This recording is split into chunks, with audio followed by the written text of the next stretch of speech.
Hi there. Today I'd like to talk about a topic that can be a bit triggering for some, especially if you had prior experience with this kind of thing. But I really hope that by sharing this, I can really help other people who are going through this to understand better and therefore to navigate through the healing in a more supported way. And I have gone through these situations a few times where my trust was actually betrayed in the past. And I also was someone whom actually, in the other person's perspective, I also betrayed their trust. And right now, I want to focus here today talking about what exactly is trust? Like, how do we humans actually form trust with someone else? It's usually when we get to know each other and then we get to have a deeper bond. So then we gradually, naturally trust each other more and more, right? However, what I've found is that we often think that betrayal often shows that, okay, maybe the person who betrayed the others, they don't really care about the other person. But what I found is actually not so true, that this is not necessarily true. And I can tell you that from my personal experiences, observation, and also as someone who studied for 2 years and counting, on a school, on a course that is a 2 years course about trauma, somatic practices, therapeutic practices, and shamanism.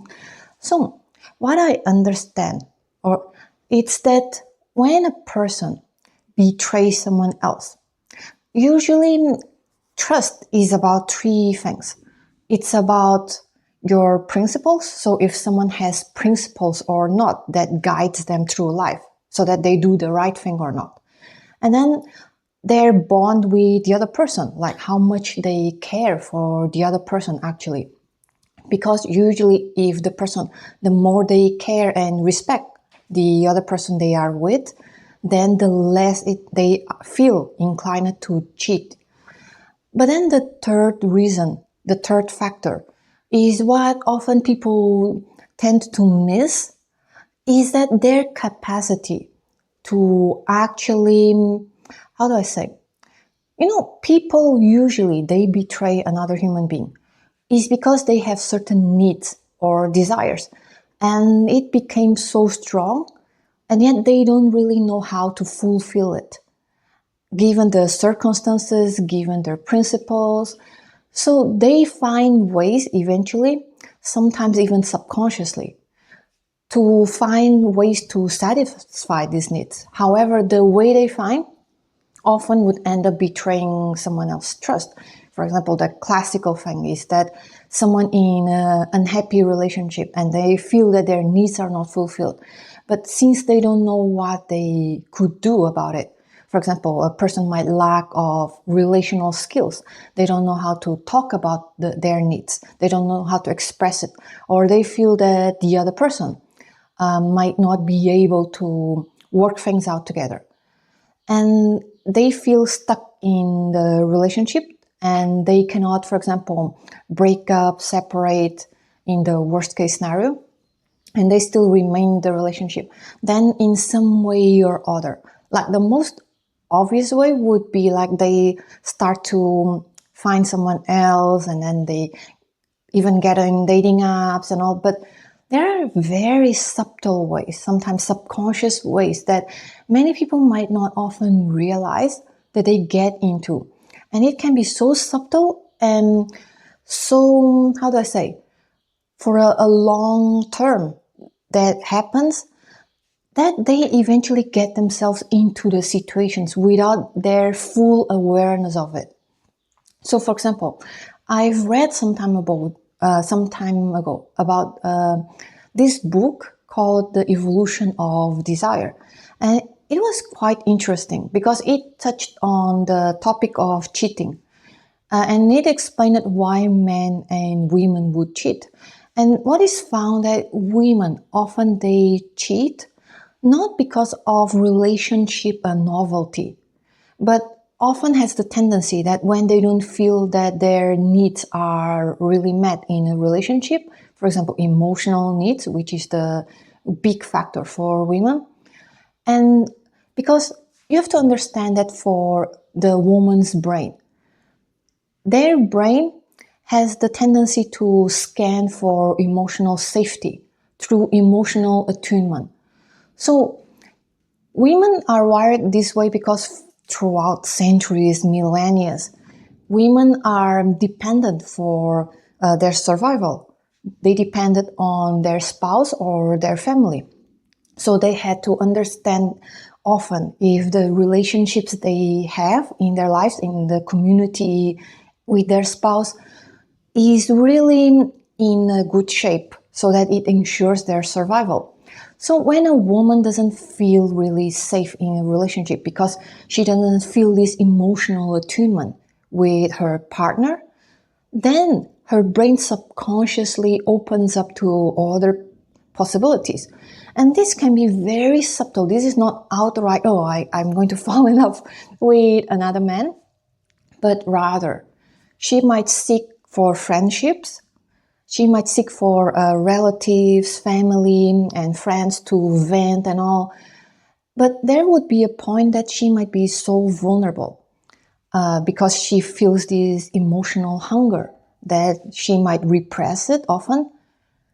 Then, for example, she might find herself opening up to a coworker that one day might ask her, "Hey, how are you doing?" And she might, one day say something as simple as, "Oh, I'm not feeling very happy and all, there's something happened at home."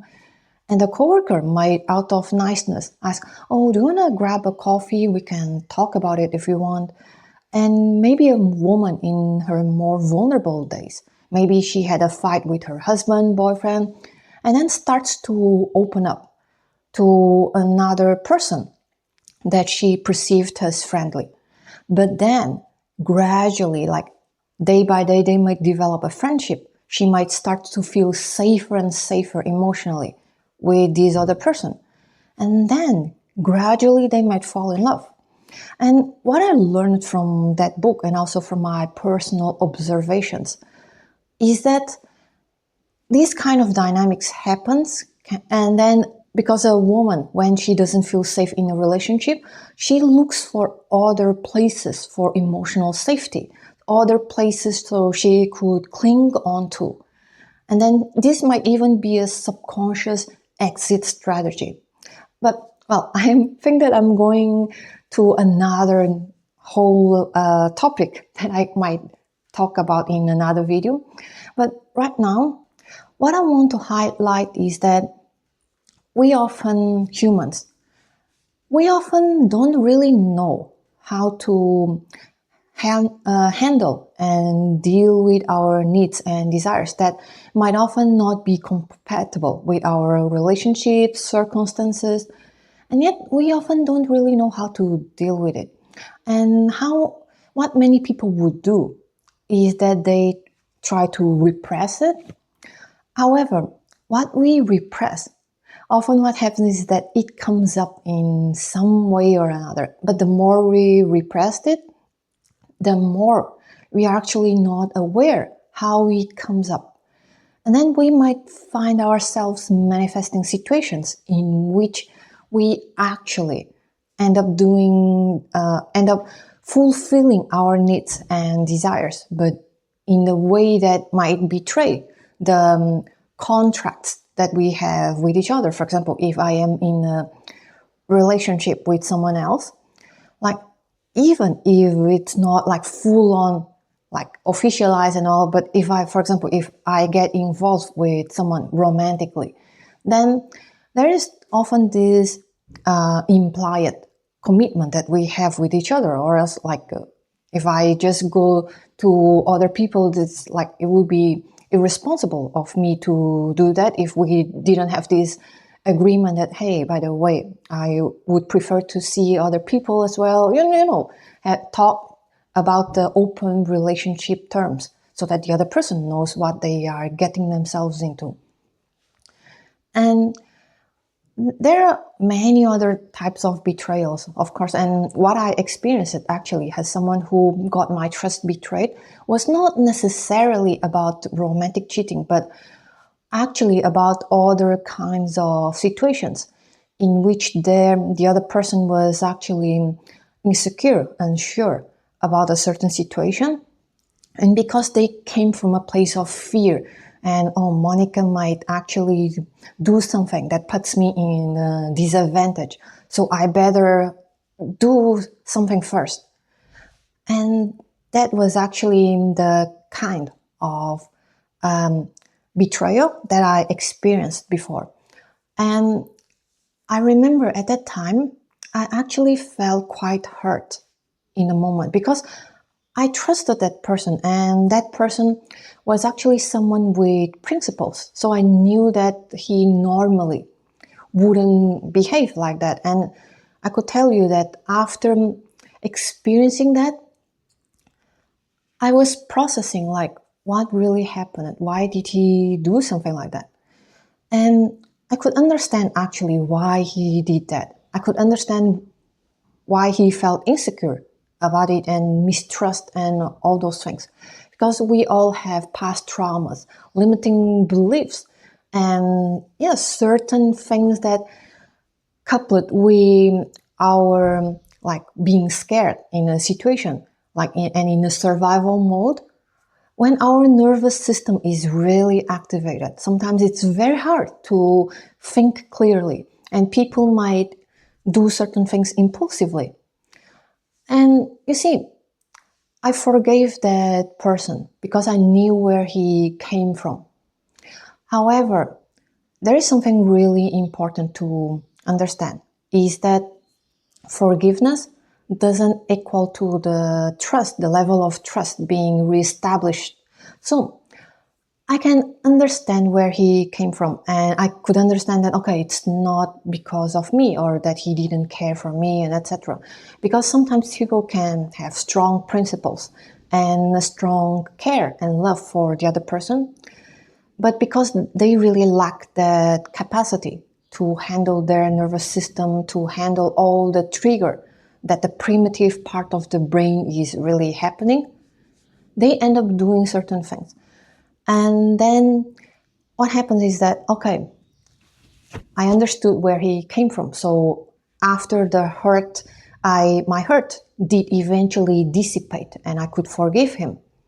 However, what didn't happen afterwards is that, forgive and not forget, which means that since he showed me that he lacked this capacity to handle certain situations in life that might really trigger our survival mode, our trust issues, our insecurity issues, and that we might even assume that the other person has ill intentions, so we need to one up them, or things like that, or that our needs are not met, etc.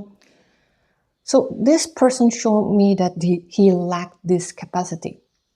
So I can't forgive him, but I would never really trust him with the same level of trust unless until he eventually proves me otherwise, that I could trust him again.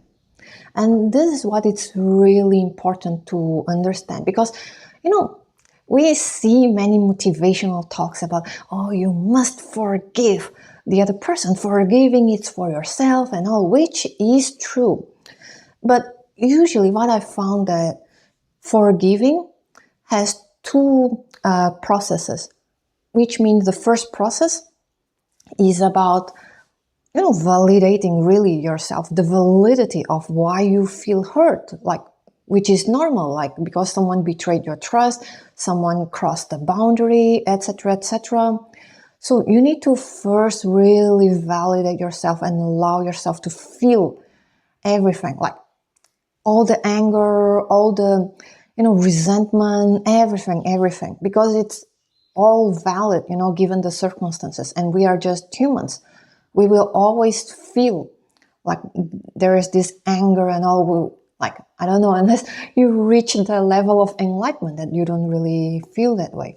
But, well, even if you go towards enlightenment, you do need some time to actually experience everything so that it eventually turns into wisdom. But this is the first step, that you need to fully allow yourself to feel it, the anger, all the things. And, out with the window of, you don't stay in resentment, it's poison. Like, of course it's poison. Of course it's not a place that is happy to feel. But, anger and resentment, they come from a part of you that loves you enough to say that, hey, this situation, this person, what they did is not all right. Because if you really don't care about yourself, if you don't really value or love yourself, then you will simply don't care, really. You would simply, oh, it's okay. Maybe I deserved it, without really feeling this sadness or deep down this kind of feeling, But if you feel this, it's because part of you feel that something is not all right. And you might want to get in touch with it. Like, what is it that really hurted inside? What is it that really triggered inside? And only then your anger will start to dissipate bit by bit. And then the second step would be to understand that when a person betrays your trust or crosses a boundary, even if they had good intention, even if they cared for you, and sometimes it is often the case, unfortunately, but it is often the case as in the person can care for you, the person can even have strong principles, but if they really don't have the capacity with their nervous system, with their own healing, that they have done the shadow work, that they know how to process their feelings, etc., and how they can fulfill their needs in a way that is truly with integrity and not just because they snapped or they, because people, when they betray you, and when you understand the nature of it, that okay, they didn't have the capacity, but it's not really even about me. Like, for example, if someone cheats, it's often not really just about the relationship, because even if a relationship can have its own challenges, and it can, like many relationships, they have a lot of challenges, but how a person handles it or knows how to handle it says a lot more about themselves, their healing journeys, more than the relationship itself and the other person itself. So when you understand this, again, it will help your anger dissipate further, because then you understand that it's not exactly you that is the issue. Because, even if you're contributing, like both people contributing to the downfall of a relationship, it's not on you that the other person betrayed you or cheated on you. And you can understand, okay, it's because he cannot or she cannot satisfy needs and desires in this relationship. But you cannot also take the responsibility to what they do about it. You can take responsibility to what you contribute to the relationship, but not with their actions. And understanding this will also help you on your healing journey and letting go of the betrayal. And then the last thing that is very important for you to truly be able to let go, and this has a lot to do with any situation of forgiveness, is why is it that we often find it so hard to either let go or forgive a person? It's because we deep down don't feel safe to do so, because we feel that, if we forget about the situation by forgiving the person, then what if we have this kind of situation again, either with the other person or with someone else? And that's why we keep on hanging on to the situation. So what you might need to do in this kind of situation is then really reflect on, okay, I don't really need to trust the same person anymore because they showed me that you can't really count on them If, for example, there are hardships in in the relationship, and you cannot really trust them to communicate instead of trying to fulfill their needs somewhere else. You cannot really trust them to handle problems in a relationship and work together. So you don't have to trust this person again unless they show that they are trustworthy again. Or you also have to understand, like, what is it that you might need from now on to feel safe to trust again in this kind of context. So, for example, in a relationship, imagine that someone broke your trust by cheating. Then, even if you break up with this person, you might wonder, what is it that I what is it that I need so that I can feel safe again in my next relationship? And it can be as simple as, for example, maybe in this current relationship that you broke off, the other person is actually not always so honest. That honesty wasn't really their strong values. And it shows in how they interact with you, in how transparent they usually are with you. And then maybe in the next relationship, when you vet someone, you might try to figure out, oh, is this person actually very authentic, or are they, for example, often in their minds, they are not very heart-to-heart connected, and like, what do you really need as a kind of proof to actually feel safe? And by proof, I also don't mean that, oh, he needs to like do now a big checklist of things, because sometimes when we come out of a traumatic situation, we might carry trauma, and now instead of having a healthy sense of security and safety, we might come from this place, oh, I need lots of assurance, like 10 times more assurance than normally a healthy person would require in a relationship. We also need to understand that wouldn't be a good way. But for example, what is it that I might need to know from the other person so that I can have a level of safety? For example, personally, I wouldn't be interested in a man who, for example, follows a lot of Instagram accounts from, I don't know, bikini ladies. I never actually had that, but for example, I heard a lot of women talking about those, and like, oh, what to do if my man looks at another woman in the streets and all. And that's the thing. I never really had that kind of experience, because to me, for example, this kind of experience would be a red flag potentially, because to me, like, a man, even if he might really look at another woman for a second, half a second, I don't know, even if he might notice another woman that is really beautiful in a room, in the same space, the men that I've been with, they just simply pretend they didn't see. They wouldn't like, like, no. And this is like out of respect for the partner, which was me, the other person as a woman as well, and for themselves as well, really, because why would you lower yourself in the way that you look like a hungry man, potentially even a predator, right?